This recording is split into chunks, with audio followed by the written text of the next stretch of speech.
today's webinar topic, our Gardens of France and England program happening May 9th to the 22nd of next year. So before I get started, for our new members, those who have not participated in our webinars before, just a couple of words about who we are, what we're all about at Wheel and Anchor. And the philosophy of our community is about bringing travelers together. And this all sort of culminated from the decades I've spent organizing travel for Canadians to all parts of the world. And what I found was that when you get a group of people who have a bit of a like-minded approach to travel and how we like to go out and view the world, the pace that we do it, and the kind of questions that we ask. We like to think that we're the kind of people at Wheel and Anchor, our members are the ones that ask the right questions, the intelligent questions, the questions that forward the conversation, and just the way that we engage with other people that we meet as Canadians traveling around the world. We're always warmly welcomed. I know that many of our guides that work with us in the different countries always look forward to having our groups because we're just a likable bunch of people, to put it mildly. And if I can say that that's mild. And so that's kind of what we're all about. And of course, the vision that we have for all of our members is to become well-traveled. And that for us means more than just checking off all of your countries on your bucket list, which is a perfectly valid thing to do. We all have a bucket list of sorts, but really taking the time to get to know a place and get to know the people and get to know the people that you travel with. That's all what, for us, our definition of being well-traveled. So moving on towards our webinar show today, first of all, introducing the team. And I'm sorry, Justin, we didn't get a picture of you put up on the screen. Apologies about that. Yes, no, it's all good. It's all good. So my name is Gordon Drager. I'm the founder of Wheel and Anchor, and I am. I couldn't do everything that we do without an amazing team of people. In particular, I want to introduce Barb, who's with us this morning, one of our trip specialists. Good morning, Barb. In Toronto, and her counterpart, Paula, who are the fine women who you will speak to when you call in and ask questions or you want to get signed up for one of our trips. And then, of course, all of our other colleagues that help us put these fine programs together. And our special guest, Justin, joining us from, you're down in Cheltenham, is that right, Justin? Is that Yes, Cheltenham, yes, which is, for those of you who don't know where it is, it's located the west side of England, the south of England. Yeah, we're quite close to Bath. I'm sure everybody's heard of. Everybody's heard of Bath. Everybody's heard of Stonehenge. Is not too far from you guys. Not too far. Yeah, we're a little bit like Bath. We're a little spa town. Yeah, exactly, and also for the horse races, as I understand it as well, right? Oh yes, you heard of those? Yeah, they're popular with the Irish. So Justin is our local person in the UK who has put together with our team this fine tour together that we're delighted to bring out now. And of course, we wanted to get this out earlier, but the challenge always is the dates of these flower shows, which are never really nailed down until much less than a year in advance. So in any event, we think we've got them nailed down now. And so between Justin and I, we're going to give you a few of the highlights that you can expect from this trip. So we're going to talk about some of the finest flower shows. And there's a much more to this program than just the Journée des Plantes that we were talking about before, which is France's premier garden show. And of course, the Chelsea Garden Show, which is regarded as one of the preeminent garden shows, certainly in Europe. I mean, if not the world, I think that is that's the Kentucky Derby of flower shows, if I can use that analogy. So we're going to, as I say, give you a little bit of a highlight of that program. This trip covers France and England, specifically the area around London. We begin in Paris, where we'll spend the first few nights. As I say, we're going to head out to Chantilly, which is just to the north. That's where we're going to be seeing the Journée des Plantes at the incredible Chateau Chantilly. Then after a few days up in Paris and seeing all the wonderful gardens there, we're going to head down to Orléans. And this is one of the things I like about this trip because, Orléans is not there's so many parts of France that you might visit. You might visit Normandy, you might visit the Loire Valley, or the south of France, Provence, and all these different places. But Orléans is certainly for Canadians not typically on the bucket list, and yet it's a beautiful part of France located in the Loire Valley. We're going to go out here, visit the route of the Route des Iris, the route of the irises. Some lovely little town, Chédigny. Then we're going to head back to Paris, take the Eurostar through the Channel Tunnel, up to London, where we're going to spend the last part of our trip visiting, a number of amazing gardens and estates around London, and then of course culminating in the Chelsea Garden Show. And so let's get into it, day by day itinerary. So as I say, first of all, we're going to start arriving in Paris.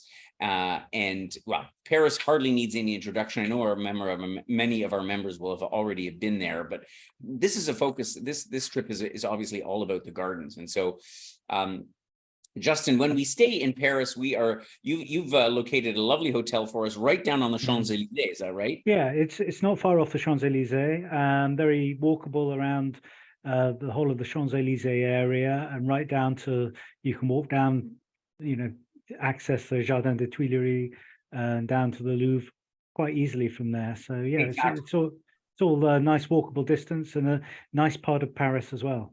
It's a great location to be, because you are, as you say, close to Place de la Concorde and the Tuileries Gardens that we're going to have a visit of on the next day.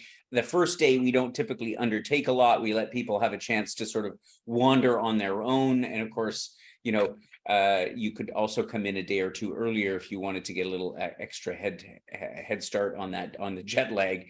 And certainly the gardens that you can visit in the immediate area of the hotel, as I say, down towards the Place de la Concorde, the Jardin des Champs-Élysées. They've got a garden called the Jardin des Champs-Élysées at the backside of the Place de la Concorde.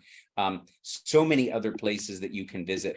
And so we're going to spend, I think, the first 4 nights in Paris with a chance to visit some of these gardens. And you may want to take in some of the other sites here. I mean, there's a classic shot of the Eiffel Tower.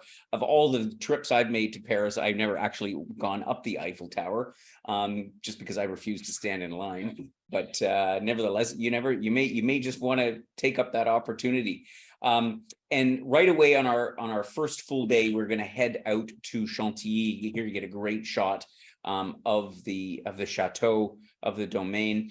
And Justin, correct me if I'm wrong, but as I was saying at the outset, this is regarded as the big flower show in France. Is that right? Yes, yeah. I suppose to sort of coin a French phrase, it's the sort of blue ribbon event of flower shows in France. It's probably the standout one. So yes, you're it's the standout one. I was reading on the when I was reviewing some of the information about this, that they regarded as the Cannes Film Festival of flower shows.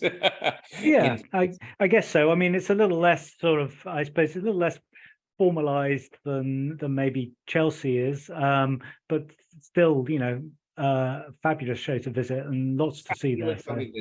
They've got hundreds of vendors that are there showcasing all kinds of things. And so, the idea is spectacular gardens, but it's also, inspiring ideas, because I know a lot of our members are amateur gardeners, if you will, themselves, and you get so many ideas. And not that you're allowed to bring anything necessarily back from Europe, that's a bit frowned upon, but you can at least, get an idea of what's out there and what there is to see. And so we'll spend the whole day out there. And as I say, even if you're, done with gardens after a few hours, the domain, the Chateau de Chantilly itself is really a remarkable place to visit. So it's a lovely, lovely day.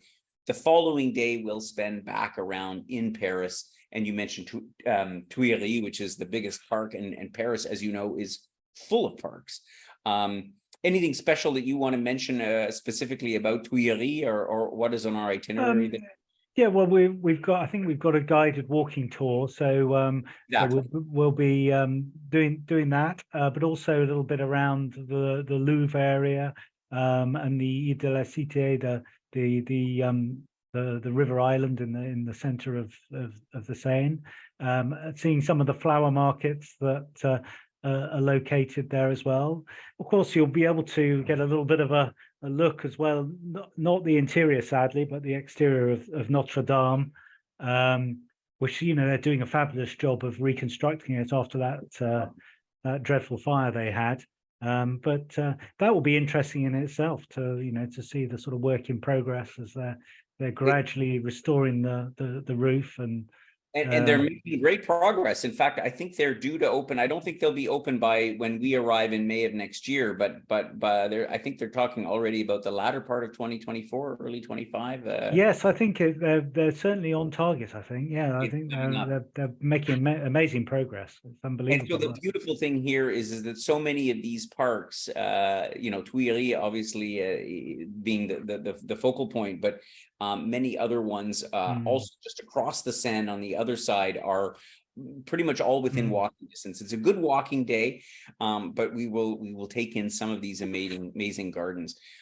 As with all of our trips, we always include a free day, and there are so many other great gardens and places that we can visit. Again, if you go a little bit further to the south on the other side of the Seine, Jardin de Luxembourg is just beyond the Latin Quarter, is a great spot to take in.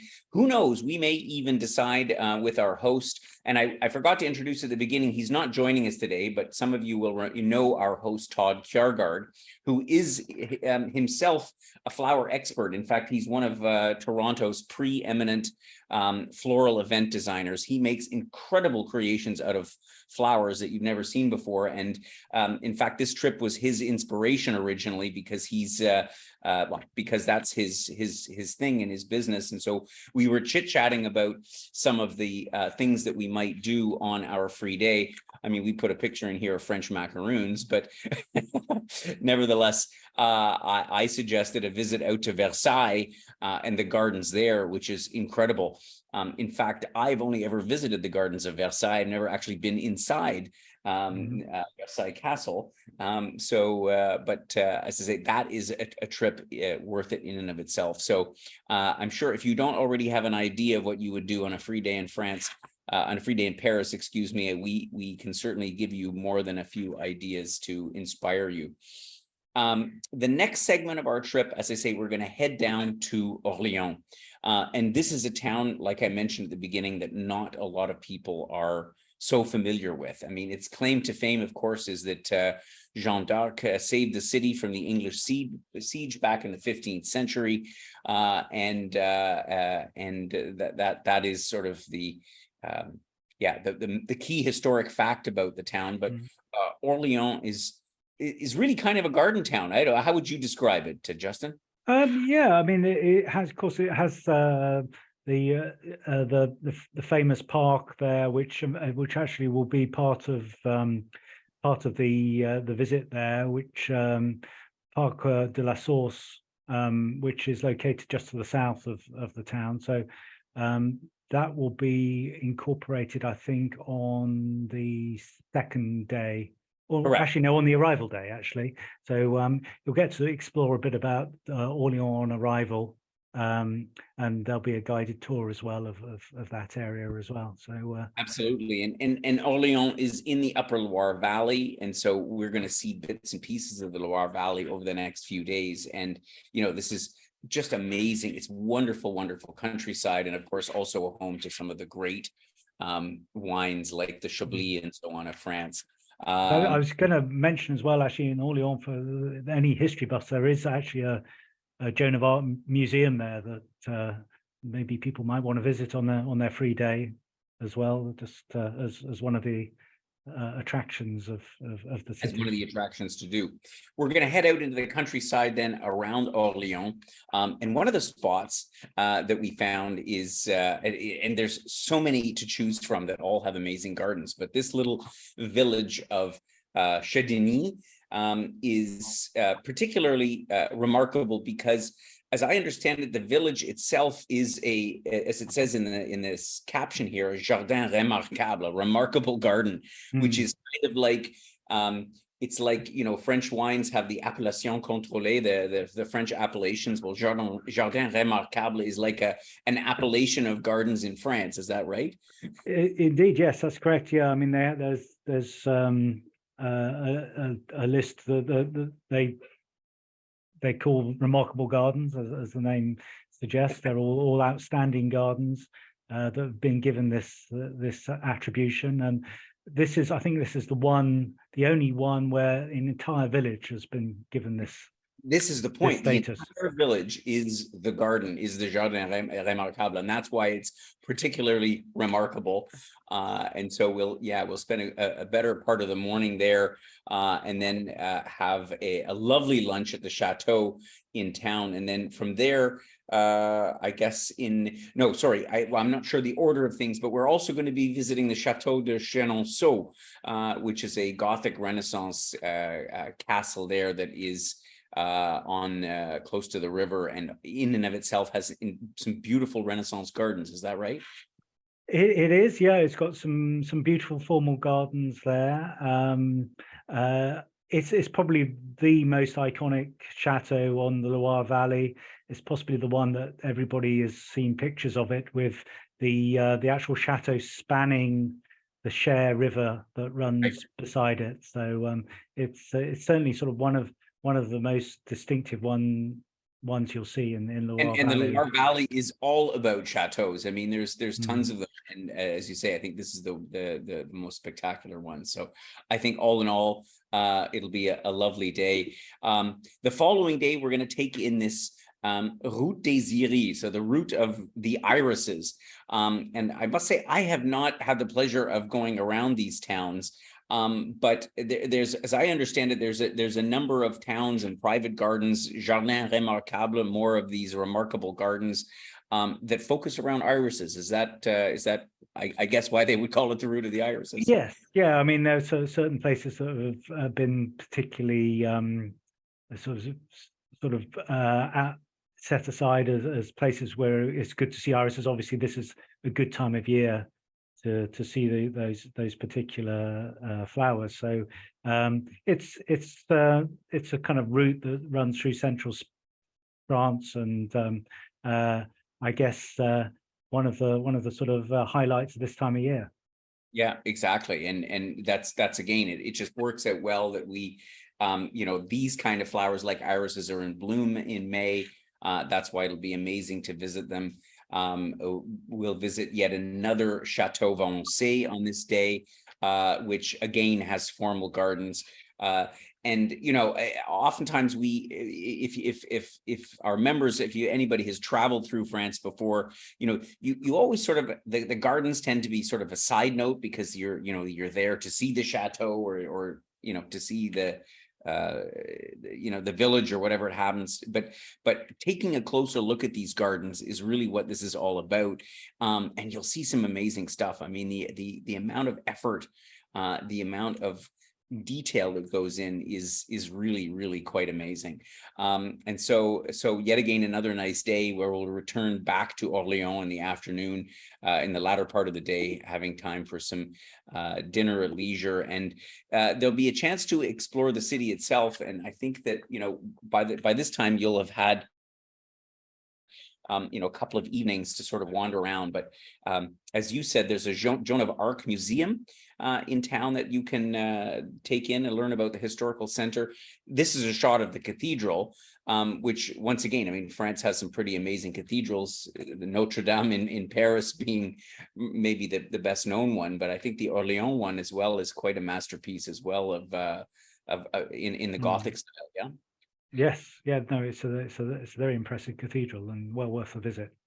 And so once again, we are the focus of our trip being gardens. They'll have lots of gardens to see, and for those that want to see more, there are definitely options in and around Orléans, but it may be nice just to spend a day just sort of meandering.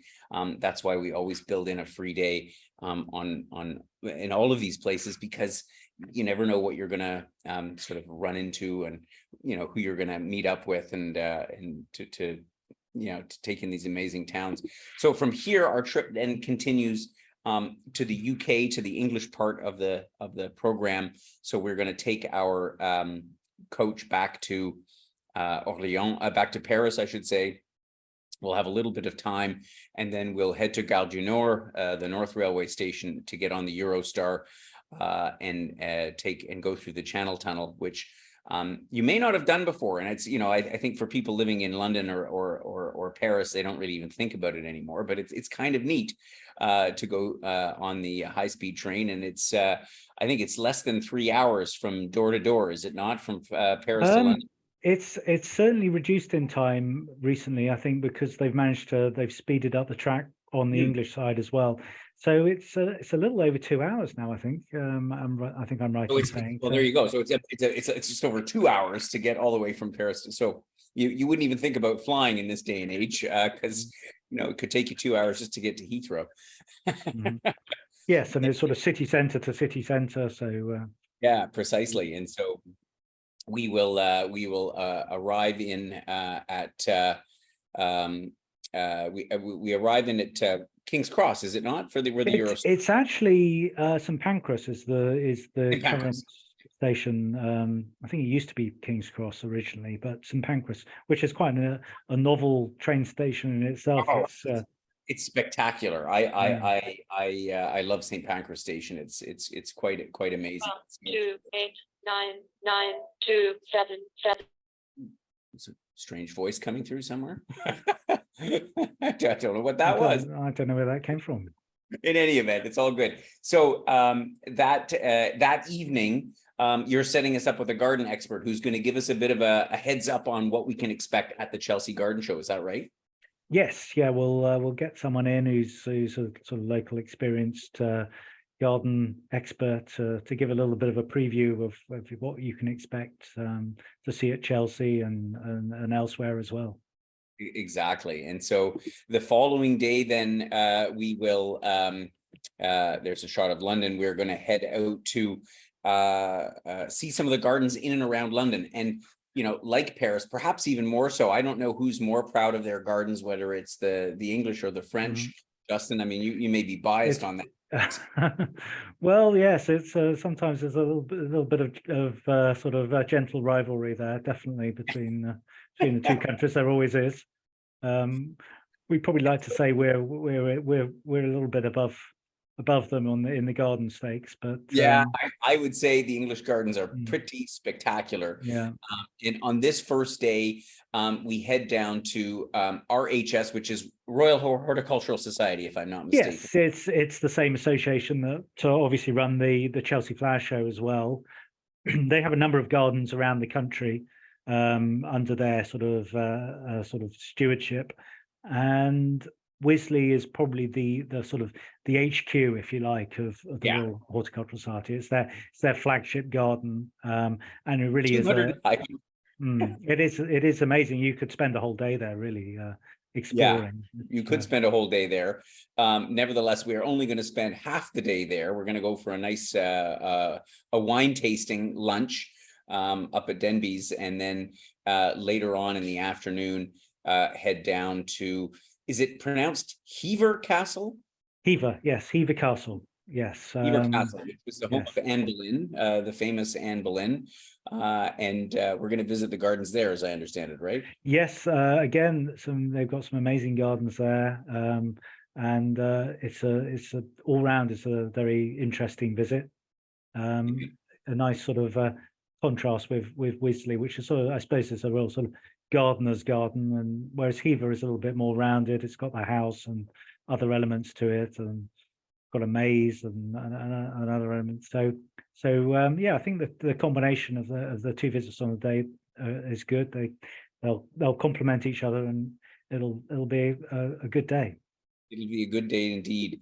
Once again, we have to give a little bit of time for doing whatever one might like to do in London. There's so many other gardens in London to visit, and I know that Todd already has some ideas about where to escort those members who wish to visit a few of the other gardens that are not in the formal part of our itinerary. But I personally, one of my favorite things to do whenever I have a little extra time in London is you have to go for afternoon tea. And there's so many great spots to go for afternoon tea. If you really want to splurge, have a little bottle of French champagne with it. And you know, that'll be pretty much your dinner anyway. But Yes, yeah. of course, you know, there's plenty of other spots that we could visit in London. Yeah, so I don't think anybody needs too much guidance. Maybe even we'll take in a West End show, which is also, whenever I have time in London, is something to do and could be quite fun.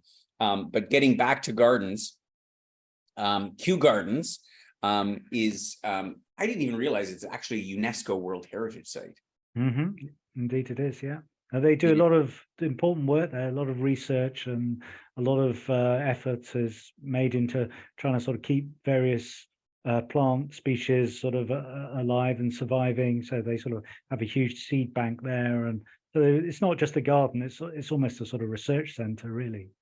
Exactly, it's so much more than a garden, and as you say, it's like the seed bank where they try to keep all these things, you know, alive for, you know, in case something should go wrong. So we'll spend a chunk of the day there, and possibly even have time to go back in the afternoon. We don't have we've got the afternoon at leisure after lunch, because we want to get rested up, because next day, the following day, is the big day, which is of course the Chelsea Garden Show. Which, well, I mean, you can tell us all about it. I've never actually been. It's been kind of a dream of mine to go, because, you know, this is, you know, it's the garden show of garden shows. Yes, well, I mean, it's on a quite compact site in sort of central London, in Kensington. And I suppose the sort of one of the sort of highlights are the show gardens. That's probably one of the things that everybody wants to go and see. So they'll have various levels of competition, but there's lots of professional gardeners who strive every year to win the sort of the gold medal in their various categories. And so those are the sort of real sort of highlights generally of the show, and the things everybody wants to see. But in addition to that, it's got lots of other exhibitors showing different plant varieties, obviously. There's always a lot of hubbub and buzz about it. A lot of all the sort of big famous garden names in the sort of gardening fraternity show up there. To sort of, so there's side events as well. Sort of obviously big marquees where you can go in and see all the various exhibits as well. It is quite crowded. That has to be flagged up, because it is quite a compact site. But the good thing about this trip is that you'll be going on a members' day. That's when only RHS members can attend the event. Right. So that's what Justin has been able to arrange for us, is to get in on a members' day. So it's not a public day, which is a big benefit, because it is busy even on a members' day, but not as crazy as on a public day. Yeah.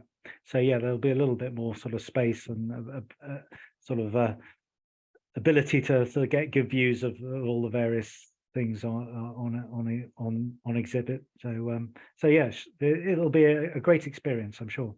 It'll be a great experience. We'll wrap the whole thing up with a wonderful farewell dinner on our last night, and we will celebrate having seen some incredible gardens. You'll be ready to go back at home, because it'll be just about the right time to go and start planting gardens at home.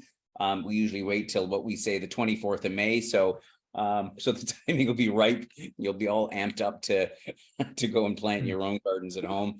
And yeah, that'll wrap up our trip. And you know, you may want to carry on somewhere else in England from there, or somewhere else in Europe for that matter, or as I say, head back home to plant your own gardens. I'll take just a couple of minutes to cover some of the logistical details of our trip. So as I mentioned, May 9th to the 22nd of next year. And we have pricing available here, double and single occupancy as shown, with, as I say, all the details that are in the program itinerary. it's a 2 weeks, almost 13 nights program with stays in Paris, Orléans, and London, and of course with lovely hotels that have been selected between ourselves and Justin's team and our host, and then the various guides who are going to be taking us around these various gardens, all these spots in France and England. So all of that is included in the program. And the only other thing that we need to arrange with you for you is your airfare and insurance, and it says porterage for the train transfer, which porterage isn't terribly common in certainly in the UK. I think you can get porters, but we recommend in any event that you travel fairly light for this because you don't need a lot of formal gear. You don't need to bring 30 kilos of luggage. Probably half that will suffice. And talking about airfare, airfares have been all over the place these days, but if you sort of book before the end of the year, between Toronto, Montreal, and London, you're still in and around $1,000. In fact, I just booked a ticket back to the UK in the middle of summer, and it was well within that range. So it's still pretty good for that. A little bit more if you're traveling from the West Coast. I am delighted that we are able to offer an early booking bonus here as well. So if you do sign up for this trip, you've got about a month. We can give you $500 off per person. So that's fairly significant. So please do take advantage of that and join us real soon. And we'll just take any questions that may have come in, Barb. But of course, we always find that questions will come up later on. So please give us a call, drop us an email. We're always happy to answer your questions. And so on that note, Barb, are there any questions that our members have put forth to us that we can address while we've got Justin on the line? Yeah, let's talk weather first. Let's talk weather. Yes, let's talk weather. Well, the weather in England is as predictable as Yes. Bring your umbrella. Well, it is. I suppose it's sort of one of those sort of accepted facts about the UK, and to a degree Northern France as well. That time of year it is a little bit changeable, but May is usually actually a pretty nice month weather-wise. I think. It's certainly what we call in our spring period, and it's certainly one of the best times to be seeing gardens as well, because a lot of the sort of first blooms are just coming out at that time of year, and you definitely feel that sort of summer is on its way in May. Usually sort of winter's well out of the way by then, and we're well into sort of late spring. So I always like the month. It's generally very nice. You might get the occasional shower, but usually it's not bad at all. Yeah, it's not bad at all. I would say temperatures are likely to be in the mid to high teens. And it could even get up over 20 degrees. It could even get warmer. It's just so unpredictable these days with the weather. It can be a little bit changeable. I mean, certainly and probably like the rest of the world, we're tending to find that the seasons are kind of shifting a bit, and it's certainly getting warmer earlier in the year, and certainly that's true in May, definitely over recent years. If anything, we've been finding that people have found it warmer than they expected in May, and it's certainly warmer on average than it is in Eastern Canada in any case. So yeah, I think you'd be right. Yes. Yeah. Anything else, Barb? Yeah, just for days at leisure, in terms of the location of where we're staying, is it easy to get to either public transit if they want to do something, or walkable places of interest within walking distance? Yeah, so as we mentioned, in Paris, we're staying right in the Champs-Élysées, so you can walk down to Place de la Concorde and all the way down to the Louvre and the Seine River and the Latin Quarter. Notre Dame is all, it's a decent walk, but it's definitely walkable. So it's super central as well. In Orléans, we are basically in the city center, Justin, and yes. And our location in London, correct me if I'm wrong, are we staying right in the Kensington area? We are in the Kensington area. I mean, obviously London's a huge city, and you can't sort of cover it all by foot.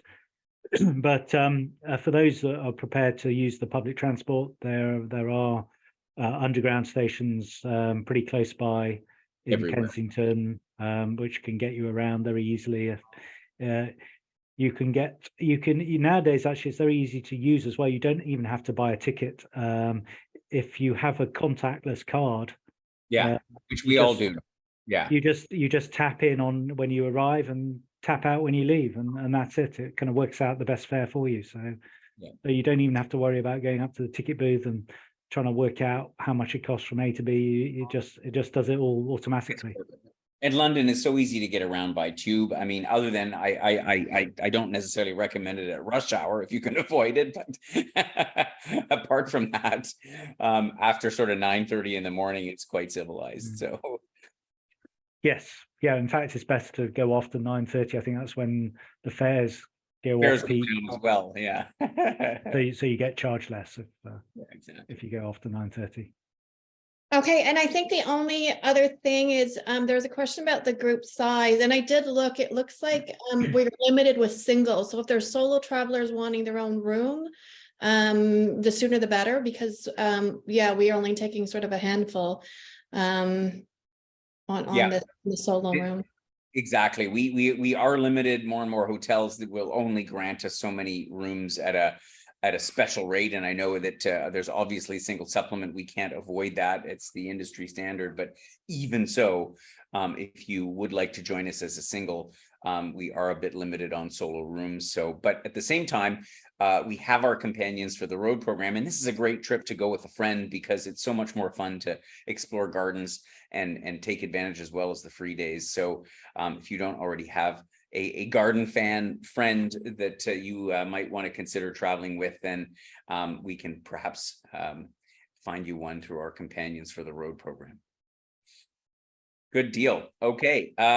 Is that it for questions? Yeah, that's it. If they have questions, then they can call in or email us, and we're happy to help.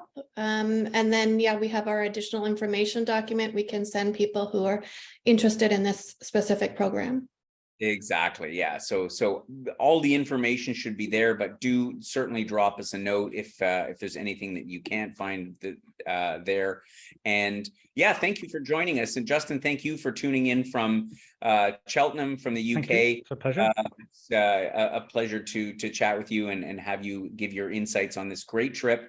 It's a unique program, and we're going with probably a modest sized group. So please do sign up soon. We'd love to have you along and see these great gardens. We'll catch you on another webinar very, very soon. Thanks, and have a lovely rest of the day. Bye-bye for now.